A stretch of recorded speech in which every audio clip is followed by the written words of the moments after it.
Coming up next on Arizona Horizon, hear from those for and against a plan to cut emissions from the Navajo Generating Station.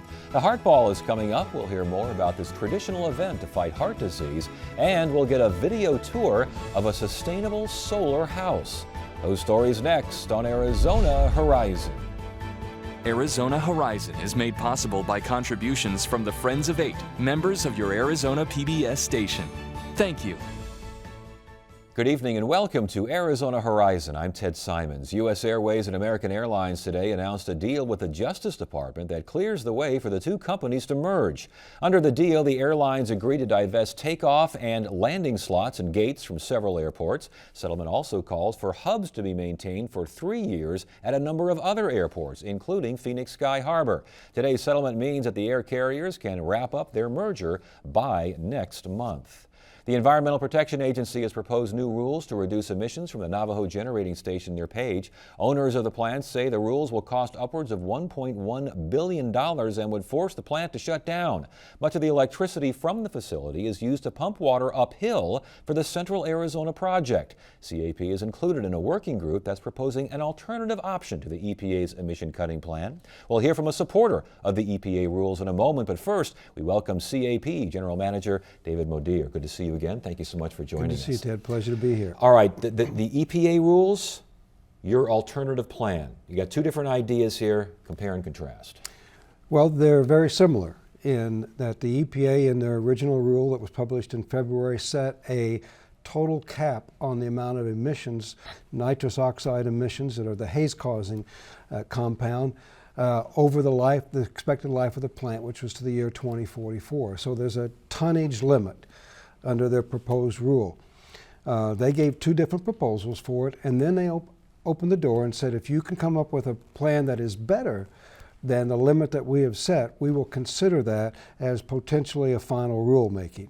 And talk about now the plan that you and others, SRP and other groups and some environmentalists as well, this technical working group, what'd you come up with? That's correct. There was, including tribes and environmental groups, CAP and the owners, we came up with a proposal that would produce a total amount of emissions over the remaining life of the plant that are better than what the EPA had proposed in their rule.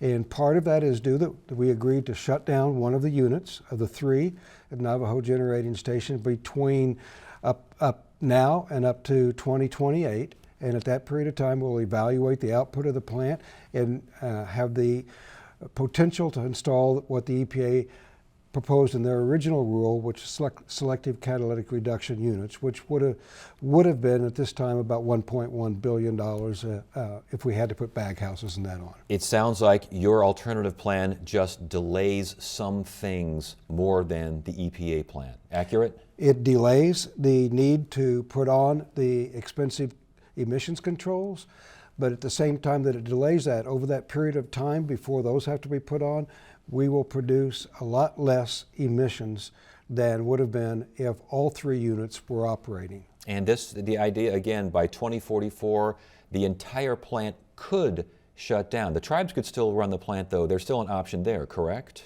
That is correct. The owners agreed that they would divest their interest in Navajo Generating Station on or before 2044. All right, this alternative plan, does it satisfy this court order? The EPA is facing a court order to get done what you said you're going to get done. Does your plan satisfy, do you think, that order?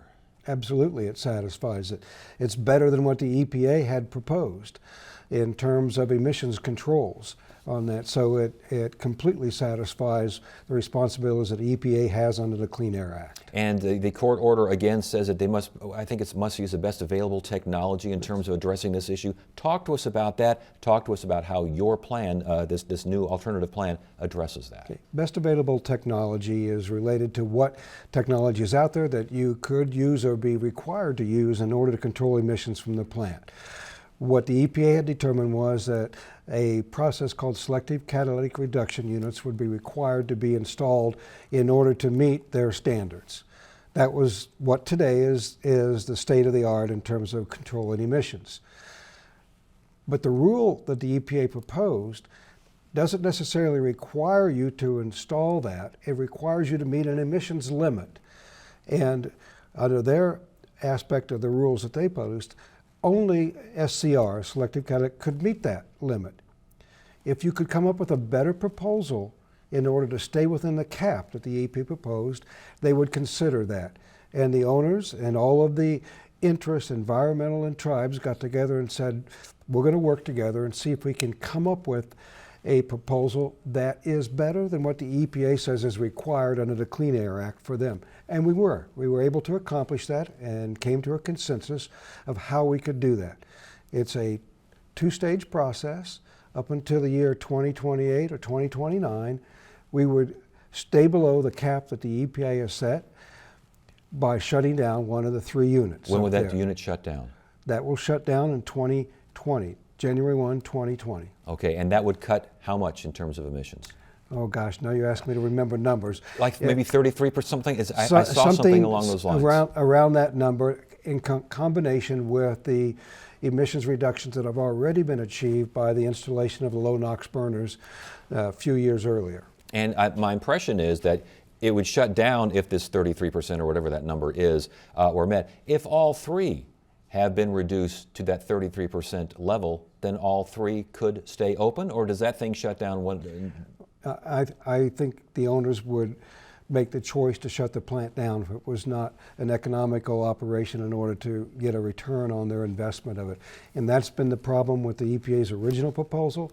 There is a huge amount of uncertainties that have to be resolved. The NEPA process related to the new lease with the Navajo Nation, new coal contracts, a lot of uncertainties and involved, and the owners simply couldn't make an investment that they wouldn't be certain that the plant would be operating long enough to recover that. So the 2 proposals that the EPA put out in February were simply not workable. And if we weren't able to come up with this proposal that we have done under this working group, I feel fairly certain the plant would be closed. The owners would not be willing to take that risk. Last question, or hope maybe the last question here. Why has it taken so long to come up with your alternative proposal, for anyone to come up with a serious proposal to help the EPA when the EPA was, the Clean Air Act is there, it's not being met apparently by a court order. This has taken 20 some odd years. What's going on out there? Well, I think that the rule that this is related to, the regional haze rule, was implemented in the 1990s, and it has to be revisited every periodic amount of time. The EPA isn't that far behind in this particular rulemaking, related to the period of time that they need to revisit the haze issues up there and make reasonable progress to the end goal of the Clean Air Act on regional haze issues. So there have been lawsuits that has taken time to get to the point where we are at now, where EPA issued a preliminary BART ruling about 4 years ago. So we've been at this process with the EPA on this particular regulatory issue for over 4 years now. And for comments, if people want to comment on the idea, on the plan, where do they go, what do they do? There's an EPA website, or they can go to either SRP's website or CAP's, and the place where you can post responses and comments on that is on either that or on the EPA's own website. All right, and those responses will be taken, I think, till January 6th. January 6th, that's correct. Good to have you here. Thanks for joining. Nice to be here. Thank you.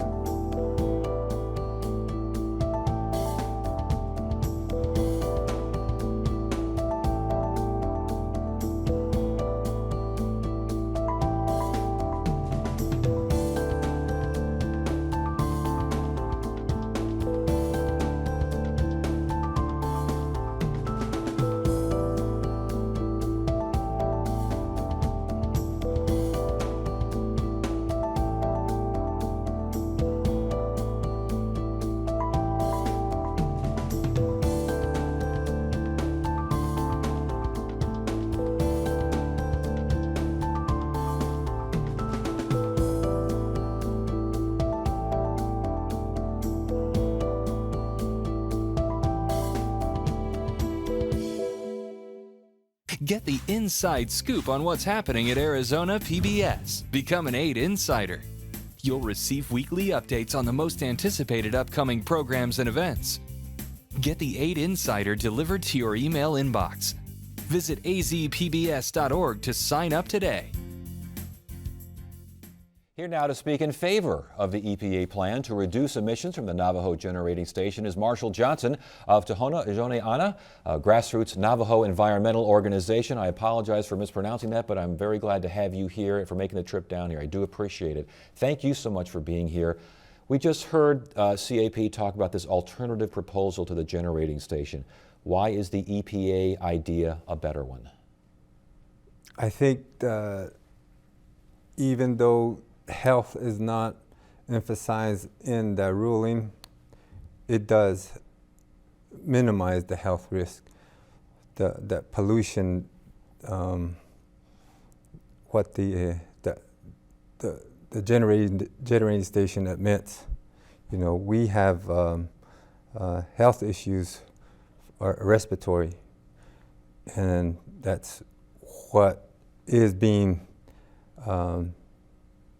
I can say that in that area it does help. And then if you look at our homeland, you know, where the mining operation is taking place, they're not only mining the coal for the Navajo Generating Station, they're also mining the water. This is a pristine Ice Age Navajo sandstone aquifer, and so it's been mined for over 40 years now. First it was supplying coal to Mojave Generating Station in a coal slurry operation, but that has closed since 2005, but it's being continued to use for a mining operation at Kayenta Mine. Is there any way that you think that generating station, the Navajo Generating Station, should stay open, or do you want to see that closed down? Well, I mean, if you look at what our government emphasizes is that it's economy for the Navajo Nation. But if you add up the numbers of Navajo Generating Station workers and Kayenta Mine workers, that's less than 1,000 people working, well-paid jobs. And then if you compare that to percents to the whole Navajo Nation, that's 300,000. That's only 1/3 of 1% that that's being as put as a economic input to the nation. So you're saying it would not be as big a hit to the nation as some might suggest? Yes, exactly. I mean, there is places that we can replace with other generation, solar and wind. If the alternative plan does the same thing, and CAP folks say that actually is more stringent than the EPA idea, it just pushes things out a little bit further, is that a healthy compromise or no? Well, the bottom line is the healthy of the Navajo sandstone aquifer.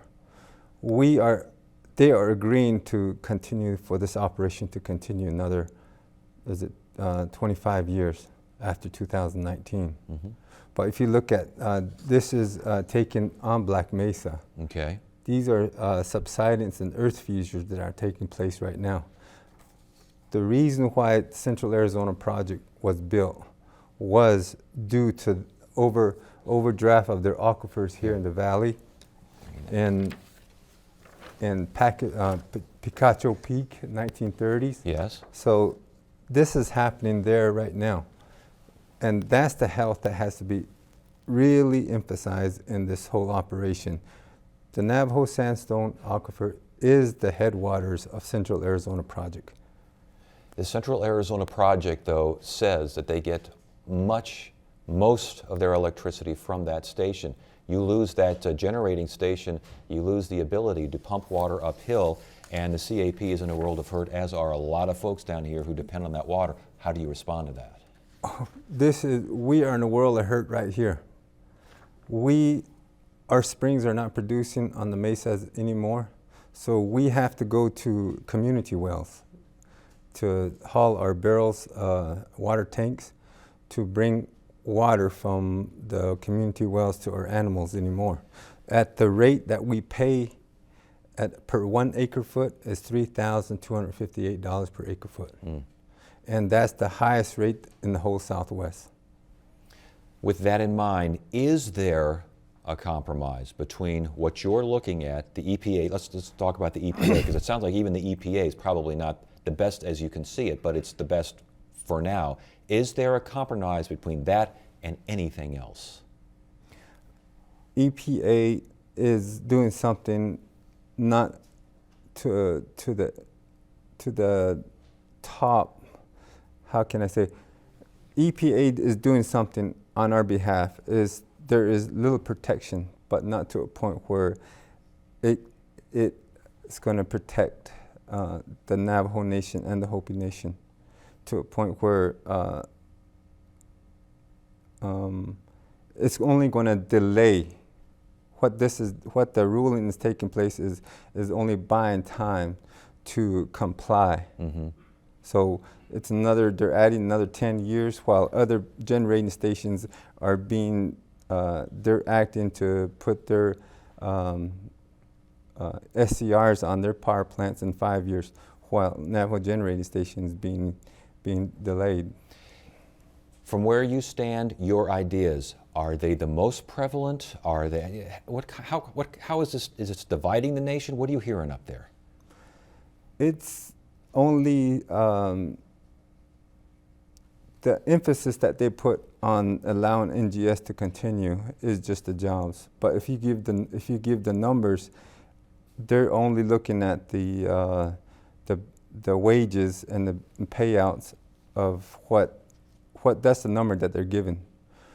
But if you look at the numbers of workers that are working there and at the mining, it's 1/3 of 1% of the whole nation. So if I was talking to Dave Modier earlier, I said the only place I can find work is 12, 13 hours away, while there is just 1,000 workers continue to work. Well, I'm glad we had a chance to get you on. I'm glad you made the drive down. We do appreciate that. It's good hearing from you. Wanted to get both sides of the issue, and we will continue looking at this issue from both sides. Thank you so much for joining us. We appreciate it. Thank you, sir.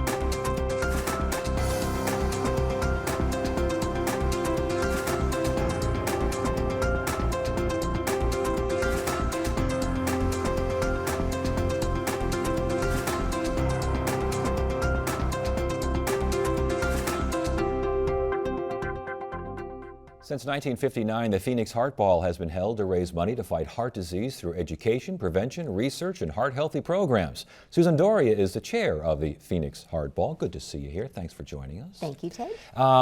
What is the Heart Ball really designed? Is it just to raise money and get these funds to these programs? It is.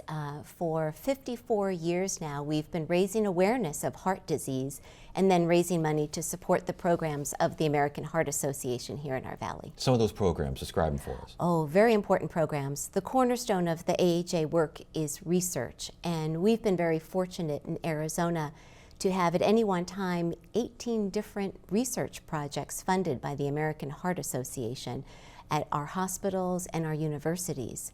We also do a lot around prevention and education, alerting adults to know their numbers, blood pressure, cholesterol, and other such metrics. And with kids as well at the Halley Heart Museum, correct? Absolutely. That's probably one of our jewels in the valley. In fact, it's the only children's museum dedicated to the heart in the country. And how do you get these kids? They look like they're paying attention now, but how do you make sure they're paying attention at all this? Right. The beauty of the museum is all of the exhibits are interactive and really fun.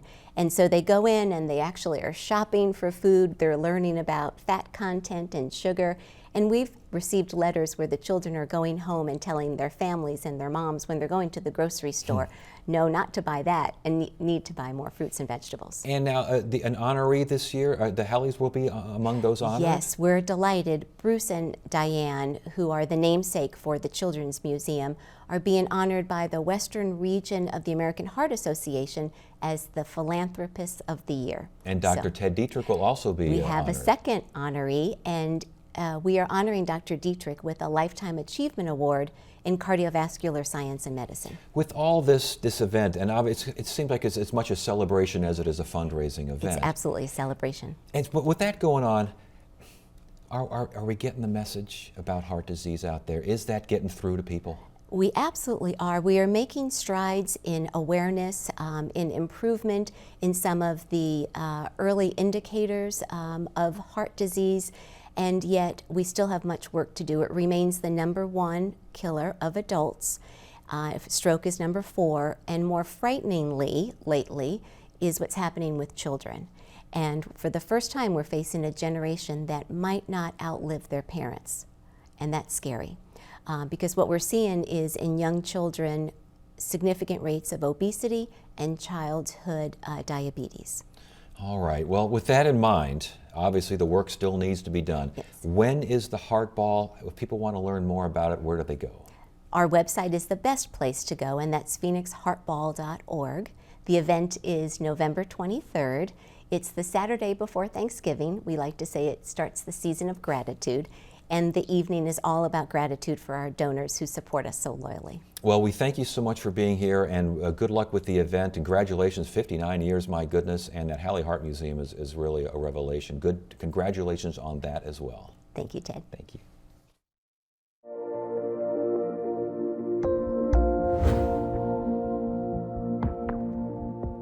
Tonight in our Focus on Sustainability, we take a video tour of a sustainable home. Several homeowners and businesses were recently featured in free self-guided tours in honor of Arizona's Solar and Renewable Energy Month. Producer Christina Esses and photographer Stephen Snow take us to one home that's on the tour and on the market. Hey. Hi there. Welcome.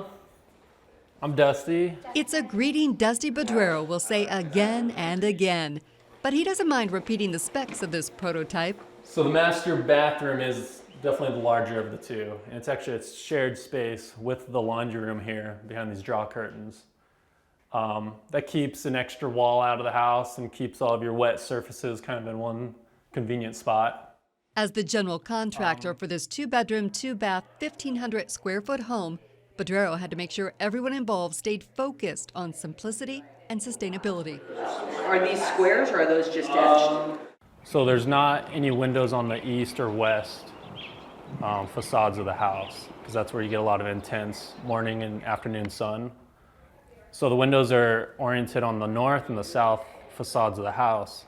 And with a little bit of overhang, you can offset the direct sunlight that would come into the house and basically block that. So you just get diffused light and you get a lot of shading in those courtyards. You expect to see solar panels on a home that's part of a solar tour, but what about rusted metal? So you might think like, whoa, from the outside, like, that's pretty unique. And pretty clever when it comes to dealing with desert heat. The cool thing about this skin is that it has a profile that has an inch air gap in how it's broken. So what that allows is a perforated screen at the bottom and the top. So that when the sun hits the skin and really starts to heat it up, instead of allowing that heat to transfer into the house, that air gap allows the hot air to build up and release through the vented top. Natural landscaping means low water use. And it's all graded to create these swales in the land to retain all water on the site. So we don't allow any of the water to wash into the street and down into the storm sewers. Concrete slabs left over from other projects are busted up and used as paving around the patio. See this piece of artwork that we put in the back? It's just steel posts with glass that's back painted green. And actually what's happened is we allowed the sun to heat up the glass, constrict the paint in the back, and make this organic kind of artwork. On another side of the house, an AC unit that's smaller and quieter than most. And actually it's called a HRV system. instead of a typical forced air cooling system, which is very energy intensive, this system basically uses multiple mini split coolers. There's 3 of them that are lower energy use to cool the space, and the HRV circulates that cool air through the house and also brings in fresh air into the space. The list price for all the latest technology and green design is $380,000. And the contractor is planning for a second home next door. He also says there's interest in a similar design for multi-family housing. Wednesday on Arizona Horizon, the president of the Arizona Board of Regents talks about the state of Arizona's 3 universities, and will show you an exhibit that helps kids explore science and engineering. That's on the next Arizona Horizon. That is it for now. I'm Ted Simons. Thank you so much for joining us. You have a great evening.